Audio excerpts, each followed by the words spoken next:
बिस्मिल्लाहिर्रहमानिर्रहीम।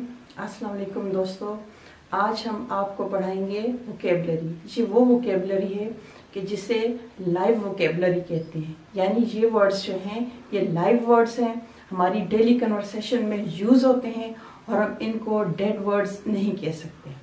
तो चलें आज का लेसन शुरू करते हैं। हम अपने पहले लफ्ज़ से चलें शुरू करते हैं। ये हमारा पहला लफ्ज़ है अबैंडन। इसे प्रोनाउंस करते हैं अबैंडन। इसकी स्पेलिंग है ABANDON,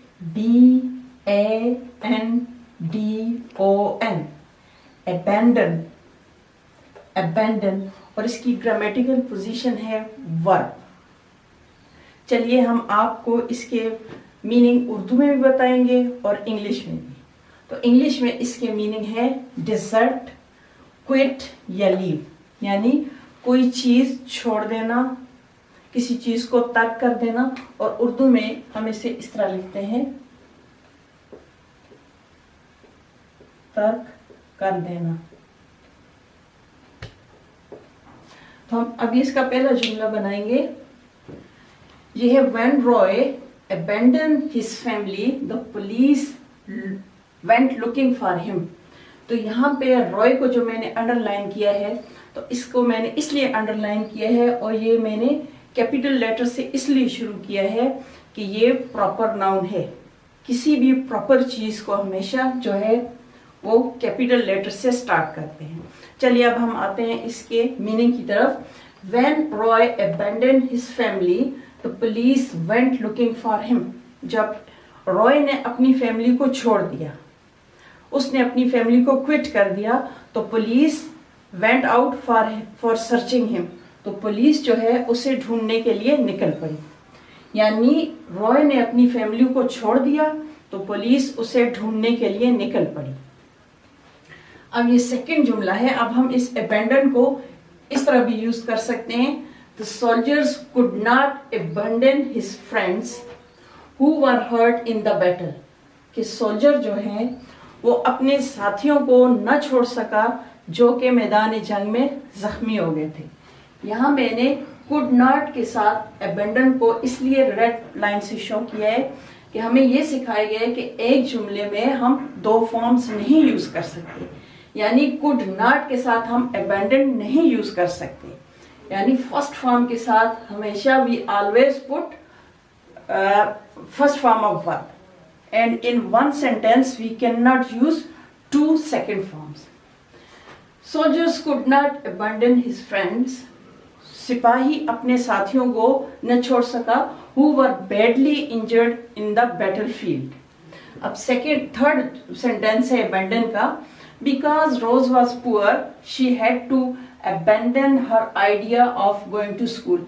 यहाँ मैंने रोज को मार्क किया है रेड लाइन से।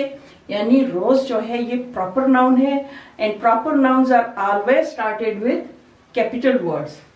और यहाँ पे मैंने टू के साथ अबैंडन लिखा है फर्स्ट फॉर्म ऑफ वर्ब। हमें यह भी सिखाया गया है कि टू के साथ हमेशा first form of verb use होती है। टू के साथ हम अबैंडन ईडी का यूज नहीं कर सकते। Because Rose was poor she had to abandon her idea of going to college. As we know that abandon gives us meaning of leaving or quitting something. Here we are told that Rose financial position was not good. She was financially she was not good, so she had to abandon her idea of going to college. कि उसके माली हालात इस किस्म के नहीं थे कि वो अपनी एजुकेशन कंटिन्यू कर सकती। वो पुअर थी, इसलिए उसने अपनी तालीम मजीद आगे यूनिवर्सिटी तक ले जाने के लिए अपना इरादा छोड़ दिया। तो ये जो लफ्ज़ अबैंडन है इसकी ग्रामेटिकल पोजीशन है वर्ब। डू रिमेंबर कि जब भी हम किसी वर्ड्स को लिखें या याद करें तो हमें उसकी ग्रामेटिकल पोजीशन को सामने लाजमी रखनी चाहिए, क्योंकि किसी भी लफ्ज़ की ग्रामेटिकल पोजीशन समझे बगैर हम उसका यूज़ नहीं कर सकते। तो आज मैं आपको अबैंडन के सिनोनिम्स भी बताऊंगी और एंटीनिम्स भी। सिनोनिम्स का मतलब होता है वो वर्ड्स जो अबैंडन के मीनिंग तो हमें दें लेकिन वर्डिंग का फर्क है। ऊपर अबेंडन है, नीचे रिलिंक्विश है, forsake है, evacuate और renounce है। ये वर्ड्स डिफरेंट हैं, अबेंडन से डिफरेंट हैं, but the meaning of all these 4 words is abandon, to quit और लीव। तो सिनोनिम्स वो वर्ड्स होते हैं जो हमें सेम मीनिंग्स दें, यानी मुतरादिफ मीनिंग्स दें। तो अबेंडन का पहला जो सेम वर्ड है वो है रिलिंक्विश। उर्दू में रिलिंक्विश की मीनिंग होते हैं तर्क कर देना, छोड़ देना। forsake इसकी मीनिंग भी है तर्क कर देना, छोड़ देना। और evacuate और renounce, they all words are giving the same meanings of abandon. Now we will do the antonyms of abandon. Antonyms are those words, as we know that the meaning of anti is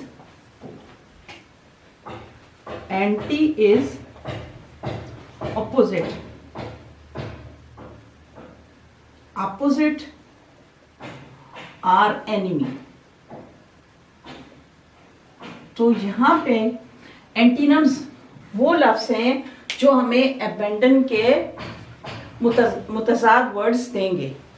यानी abandon का मतलब होते है छोड़ देना, leave कर देना, quit कर देना। तो अब हम एंटीनम्स जो है इसका मुतजाद जो है, ऊपर है अबेंडन छोड़ देना और नीचे है स्टिक बाय, यानी किसी चीज से जुड़े रहना, उसके साथ अपनी ताल्लुक रखना। कीप का मतलब भी है कि उसके साथ जुड़े रहना, कंटिन्यू रहना, और कंटिन्यू भी जो है वो हमें जुड़े रहने का, स्टिक बाय होने का मीनिंग देता है। तो आई होप फ्रेंड्स कि आपको मेरी आज की ये वीडियो अच्छी लगी होगी। इंशाल्लाह हम मज़ीद वोकेबलरी पे काम करेंगे, और जैसे ही मैं आपको कोई वोकेबलरी सिखाऊंगी तो उसके साथ उसके सिनोनिम्स और एंटीनम्स भी सिखाऊंगी। तो फ्रेंड्स अभी आपसे इजाज़त चाहती हूँ। अल्लाह करे कि हम सब अब अल्लाह ताला की हिफ्ज़ व अमान में रहें, और अल्लाह ताला इस कोरोना को जो पूरी दुनिया में जिसने अपनी दहशत फैलाई हुई है, अल्लाह ताला इससे तमाम आलम इंसानियत को अपनी हिफ्ज़ व अमान में रखे, अपनी आजमाइशों और अपने इम्तिहानों से अल्लाह ताला हमें बचाए। अल्लाह हाफिज़।